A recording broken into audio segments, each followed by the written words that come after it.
आप सभी विद्यार्थियों का साई कोचिंग क्लासेस में स्वागत है। आज हम पढ़ेंगे राजभाषा और राष्ट्रभाषा क्या है। पहली हेडिंग है राजभाषा। राजभाषा किसे कहते हैं ये पढ़ेंगे। पहला पॉइंट है राजभाषा का शाब्दिक अर्थ है राजकाज की भाषा, अर्थात वह भाषा जो देश के राजकीय कार्यों को करने में प्रयुक्त की जाए उसे राजभाषा कहते हैं।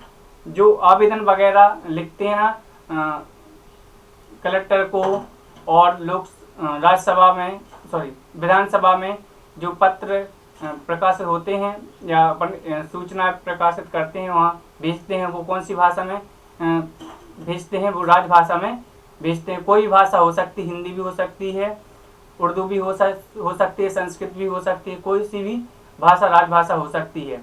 ओके, नेक्स्ट पॉइंट है राजा और नवाबों के ज़माने में इसे दरबारी भाषा कहा जाता था। जो पहले राजा रहते थे उनको उनके ज़माने से कौन सी भाषा कहते थे? दरबारी भाषा कहते थे राजभाषा को। आगे नेक्स्ट पॉइंट है स्वशासन आने के बाद राजभाषा की आवश्यकता होती है और भारत में भी राजभाषा का दर्जा दिया गया। स्वशासन मतलब सरकार का गठन या सरकार आने के बाद राजभाषा की आवश्यकता है, क्योंकि कोई भी दस्तावेज किस भाषा में भेजना है या प्रकाशित करना है, इसलिए राजभाषा का दर्जा दिया गया। वह कोई भी भाषा हो सकती है, चाहे हिंदी, उर्दू, जो 22 भाषाओं में से कोई सी भी राजभाषा हो सकती है। ओके, नेक्स्ट पॉइंट है 14 सितंबर 1949 को राजभाषा का दर्जा दिया गया, इसलिए 14 सितंबर को हिंदी दिवस के रूप में मनाया जाता है।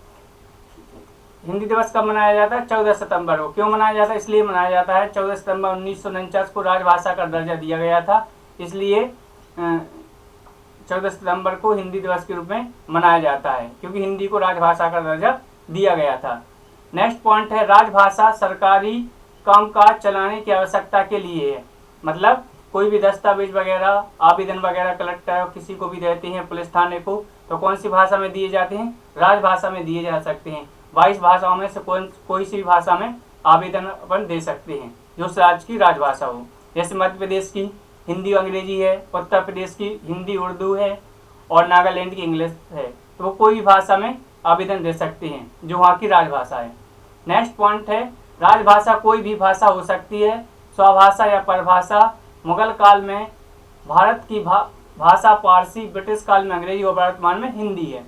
नेक्स्ट पॉइंट है राजभाषा का एक निश्चित स्वरूप होता है जिसके साथ छेड़छाड़ नहीं की जा सकती। मतलब कोई भाषा हो सकती है उसके साथ छेड़छाड़ नहीं की, जैसे भोजपुरी है, उसके साथ क्या नहीं कर सकते? छेड़छाड़ नहीं कर सकते, ये भाषा नहीं बोल सकते। ठीक है, तो वो भाषा बोली जा सकती है, उसको राजभाषा का दर्जा दिया जा सकता है। नेक्स्ट पॉइंट है राजभाषा का प्रयोग क्षेत्र सीमित होता है, भारत सरकार के कार्यों तक सीमित होता है। मतलब कहने का मतलब ये भाषा कहाँ तक सीमित रहती है? राज्यों तक सीमित होती है। जैसे उर्दू में राजभाषा है, ठीक है, लेकिन एमपी में उर्दू को राजभाषा का दर्जा नहीं दिया गया, तो वो भाषा कहाँ तक सीमित है? उत्तर प्रदेश तक सीमित है। ओके, नेक्स्ट, और जो राज्यों में बोली जाती है उस राज्यों में जहाँ पर राजभाषा का दर्जा दिया गया और राज्यों में मतलब सीमित है। नेक्स्ट स्लाइड है राजभाषा का उद्देश्य राजनीतिक प्रशासनिक एकता को कायम करना और प्रशासन लक्ष्यों की पूर्ति करना। मतलब राजभाषा का सबसे ज़्यादा उपयोग किसमें करें? जो नेता मंत्री रहते राजनीतिक प्रशासन शासन को चलाने में, एकता को मतलब भाषण वगैरह देने में किया जाता है। ओके, जैसे गुजरात में गुजराती बोलते हैं तो वहाँ पर जो भाषण नेता मंत्री देते कौन सी भाषा में देते हैं? वो गुजराती में देते हैं। नेक्स्ट पॉइंट है हिंदी को राष्ट्रभाषा का विचार सर्वप्रथम बंगाल में उदय हुआ था। पूछा जाए कि हिंदी को राष्ट्रभाषा बनाने का सर्वप्रथम विचार कहाँ उदय हुआ था, तो बंगाल में होगा। नेक्स्ट पॉइंट है संविधान सभा में हिंदी को राजभाषा बनाने का प्रस्ताव गोपाल स्वामी अयंगर ने प्रस्तुत किया। इसके समर्थक शंकर राव देव थे। मतलब संविधान सभा में हिंदी को राजभाषा बनाने का प्रस्ताव किसने दिया था? गोपाल स्वामी अयंगर ने प्रस्तुत किया था, और इनका समर्थन किसने किया था? शंकर राव देव ने। नेक्स्ट पॉइंट है आज़ादी के पूर्व हिंदी का समर्थन करने वाले और आज़ादी के बाद समर्थन करने वाले चक्रवर्ती राम गोपालाचारी, हुमायूं कबीर, सुनीति कुमार चटर्जी, अनंत सैनम आयंगर थी। मतलब जो आज़ादी के पहले भी कर रहे थे समय तक के हिंदी को मतलब राजभाषा का दर्जा दिया जाए और आज़ादी के बाद भी। ओके, नेक्स्ट पॉइंट है, आज आप पढ़ेंगे हम राष्ट्रभाषा किसे कहते हैं। पहला पॉइंट है, राष्ट्रभाषा का शाब्दिक अर्थ है आम बोलचाल की भाषा, अर्थात यहाँ राष्ट्र गलत लिखा है, ध्यान रखना। राष्ट्रभाषा का शाब्दिक अर्थ है आम बोलचाल की भाषा, अर्थात वह भाषा जो राष्ट्र में जन जन के विचार विनिमय का माध्यम हो। मतलब कहने का मतलब जो हर व्यक्ति बोलता हो उसे क्या कहते हैं, राष्ट्रभाषा कहते हैं। नेक्स्ट पॉइंट है, राष्ट्रभाषा कोई संवैधानिक शब्द नहीं है, मतलब इसका संवैधानिक में कोई उल्लेख नहीं किया गया कि भारत में कोई राष्ट्रभाषा है, बल्कि यह प्रयोगात्मक, व्यवहारिक और जन मान्यता प्राप्त शब्द है। मतलब जो व्यक्ति अधिकतर जो जनसंख्या बोलती है, अधिकतर लोग बोलते हैं, उसी उन्हीं के द्वारा प्रयोग की जाती है, उसी को क्या कहते हैं, राष्ट्रभाषा कहते हैं। नेक्स्ट पॉइंट है, राष्ट्रभाषा की आवश्यकता स्वतंत्रता संग्राम के बारे में पढ़ती है। अब हमें राष्ट्र को एक, जब हमें यहाँ अब गलत लिखा है, जब हमें राष्ट्र को एक सूत्र में बांधना होता है, मतलब जब मोदी जी भाषण देते हैं तो मतलब हिंदी में देते तो 50% जनसंख्या उस लैंग्वेज को क्या हिंदी को समझती है, ध्यान रखना। तो जब भाषण देता है कोई भी नेता मंत्री तो कौन सी भाषा में देता है, जो सब लोग जानते हैं उस भाषा को। नेक्स्ट पॉइंट है, राष्ट्रभाषा का उद्देश्य सामाजिक सांस्कृतिक मान्यताओं और परंपराओं के द्वारा सामाजिक और सांस्कृतिक स्तर पर देश को जोड़ना है। मतलब सांस्कृतिक सामाजिक मान्यताओं परंपराओं और सामाजिक संस्कृति के स्तर को देश को जोड़ना है, मतलब जो भी परंपराएं चल रही तो भाषा के माध्यम से उसको जोड़ना है। नेक्स्ट पॉइंट है, विभिन्न समुदाय के बीच भावात्मक एकता को स्थापित करना। राष्ट्रभाषा अंतर्राष्ट्रीय संवाद की आवश्यकता की उपज है। मतलब कहने का मतलब अंतर्राष्ट्रीय मतलब देश विदेशों में भी राष्ट्रभाषा का जो बातचीत करते तो राष्ट्रभाषा अंतर्राष्ट्रीय संवाद की आवश्यकता की उपज है। मतलब कहने का मतलब बाहर भी कुछ देशों में हिंदी बोली जाती है, हिंदी और भी इंग्लिश भी बोली जाती है, तो कहाँ की उपज है, अंतर्राष्ट्रीय संवाद मतलब बातचीत करने की आवश्यकता की उपज है। नेक्स्ट पॉइंट है, राष्ट्रभाषा का प्रयोग क्षेत्र विस्तृत और देशव्यापी होता है, अर्थात संपूर्ण भाषा को भारत की 45% जनसंख्या ने अपनाया। मतलब भारत की 45% जनसंख्या कौन सी भाषा बोलती है, हिंदी, और इसका क्षेत्र क्या होता है, विस्तृत होता है, मतलब बड़ा होता है, देश के अंदर भी बोली जाती है और देश के बाहर भी उस भाषा का यूज किया जाता है। नेक्स्ट पॉइंट है, राष्ट्रभाषा हमेशा स्वभाषा ही होती है क्योंकि इसके साथ जनता का भावात्मक लगाव होता है। स्वभाषा मतलब स्वयं की द्वारा बोली जाती भाषा, उसको क्या कहते हैं, स्वभाषा, और वो जनता के भावात्मक लगाव होती है, मतलब वो उस भाषा को छोड़ना ही चाहते हैं, ठीक है, क्योंकि इंग्लिश बहुत कम लोग बोलते हैं लेकिन हिंदी बहुत ज़्यादा व्यक्ति बोलते हैं और उससे लगाव है। नेक्स्ट पॉइंट है, राष्ट्रभाषा का स्वरूप लचीला होता है और इससे जनता के अनुरूप किसी भी रूप में ढाला जा सकता है। मतलब राष्ट्रभाषा का स्वरूप कैसा है, लचीला, उसको किसी भी तरह से बोला जा सकता है। ओके, जैसे इधर उधर को क्या बोलते हैं, इतना होता है, तो वो अपने अनुसार कुछ ही बोल सकते हैं। नेक्स्ट पॉइंट है, नाम, मुख्यालय, स्थापना और संचालक। पहला पॉइंट है, ब्रह्म समाज का मुख्यालय कहाँ पर, कोलकाता। इसकी स्थापना कब की गई थी, 1828 में। किसने की थी, राजा राम मोहन राय ने। और प्रार्थना समाज का मुख्यालय कहाँ पर है, सेकंड पॉइंट है, प्रार्थना समाज, इसका मुख्यालय कहाँ पर है, बम्बई, स्थापना 1867, और संचालक कौन है, आत्मरंग पांडुरंग।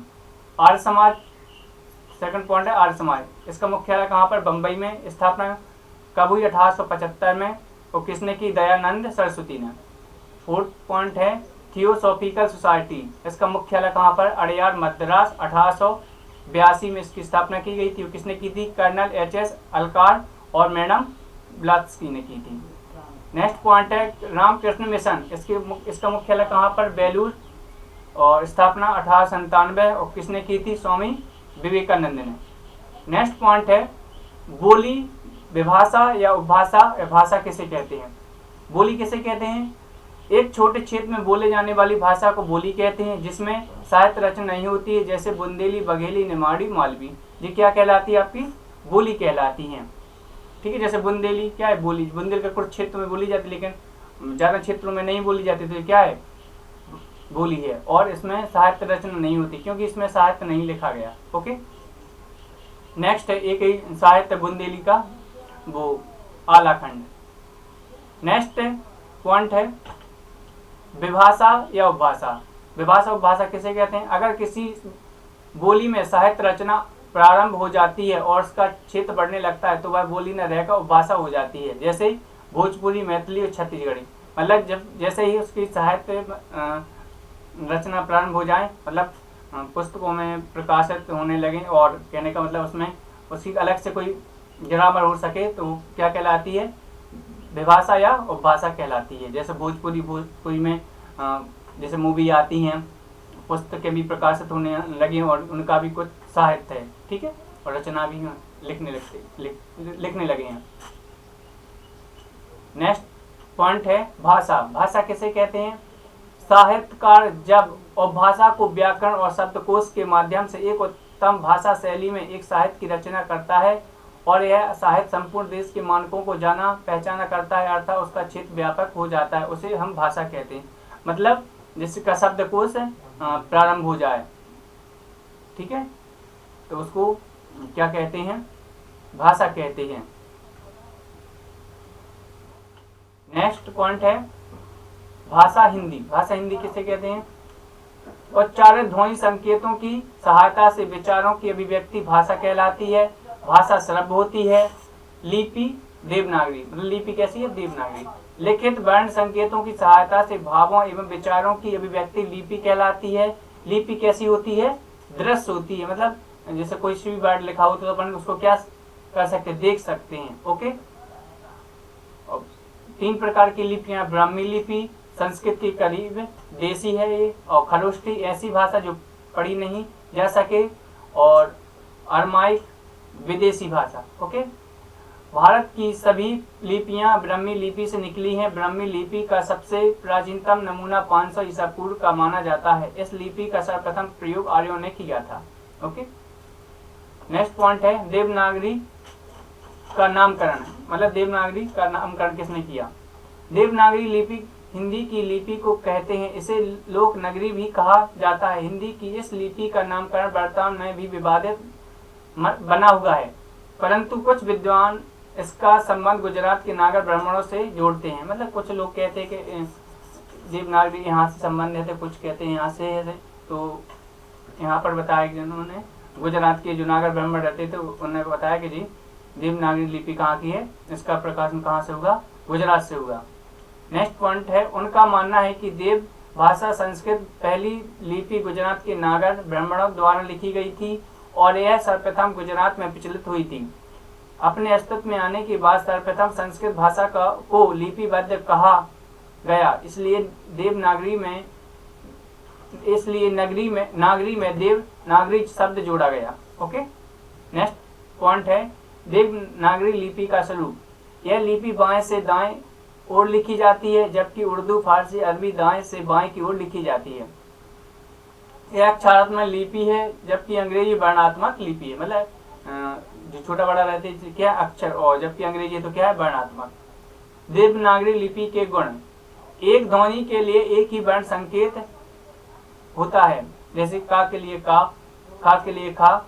आगे नेक्स्ट पॉइंट, जो ध्वनि का नाम वही वर्ण का नाम, जो बोला है वही लिखा जाता है, मूक वर्ण नहीं है। जैसे नोक, नोक लिखा, इसमें के एन क्या है? साइलेंट है, इसलिए हिंदी में क्या कोई वर्ड क्या नहीं होता? मूक नहीं होता, साइलेंट वर्ड नहीं होता है। एक वर्ण में दूसरे वर्ण का भ्रम नहीं है। और नेक्स्ट पॉइंट है वर्णमाला ध्वनि विज्ञान पद्धति के बिल्कुल विपरीत है। नेक्स्ट पॉइंट है उच्चारण के सूक्ष्मतम भेद को भी प्रकट करने की क्षमता है। नेक्स्ट पॉइंट है विश्व हिंदी सम्मेलन।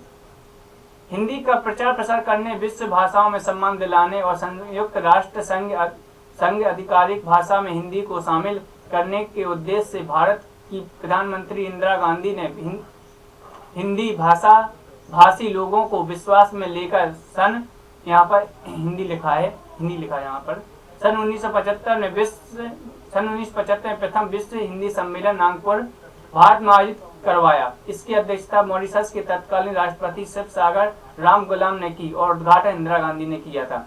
इसलिए 10 जनवरी 1975 को पहला विश्व हिंदी सम्मेलन प्रारंभ किया गया था। इसलिए 10 जनवरी को कौन सा दिवस मनाते हैं? विश्व हिंदी दिवस मनाया जाता है। ये क्वेश्चन पूछा गया है कि हिंदी दिवस कब मनाया जाता है। हिंदी दिवस 10 जनवरी को मनाया जाता है, क्योंकि इसका पहला सम्मेलन कहाँ पर हुआ था? नागपुर, भारत में हुआ था। जिसका उद्घाटन किसने किया था? इसकी अध्यक्षता किसने की थी? तत्कालीन राष्ट्रपति शिवसागर राम गुलाम ने। उद्घाटन किसने किया था? इंदिरा गांधी ने। नेक्स्ट पॉइंट है पहला क्रम तिथि स्थान। पहला सम्मेलन कहाँ हुआ था? 10 से 14 जनवरी 1975 नागपुर, भारत। दूसरा कहाँ हुआ? 28 से 30 अगस्त 1976 पोर्ट लुई, मॉरिशस। और तीसरा कहाँ होगा? 28 से 30 अक्टूबर 1983 नई दिल्ली, भारत। चौथा कहाँ होगा? 2 से 4 दिसंबर 1993 पोर्ट लुई, मॉरिशस। और पांचवा कहाँ पर होगा? 4 से 8 अप्रैल 1996 पोर्ट ऑफ स्पेन, त्रिनाद और टोबैगो। और छठा कहाँ पर होगा? छठवा 14 से 18 सितंबर 1999 लंदन, ब्रिटेन। और सातवां कहाँ पर होगा? 5 से 9 जून 2003 पारामारिबो, सुरीनाम। और आठवां कहाँ पर होगा? 13 से 15 जुलाई 2007 न्यूयॉर्क, अमेरिका। और नौवां कहाँ पर होगा?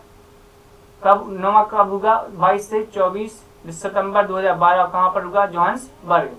और 10वां कहाँ पर होगा? कब होगा? 10 से 12 सितंबर 2015 कहाँ पर होगा? स्थान में भोपाल, भारत। और 11वां कहाँ पर होगा? 18 से 20 अगस्त। कब होगा? 18 से 20 अगस्त 2018 को कहाँ पर होगा? Port Louis, Mauritius.